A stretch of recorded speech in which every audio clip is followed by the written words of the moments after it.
Pred vsako našo aktivnostjo poskrbimo za ogrevanje.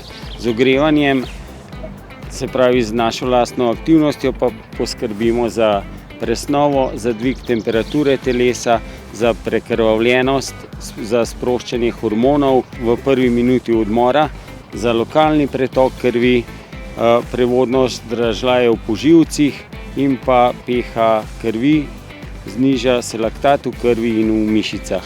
Vaje ogrevanja so običajno sestavljeni iz zamahov, kroženj in klonov, se pravi predkloni, zakloni in odkloni.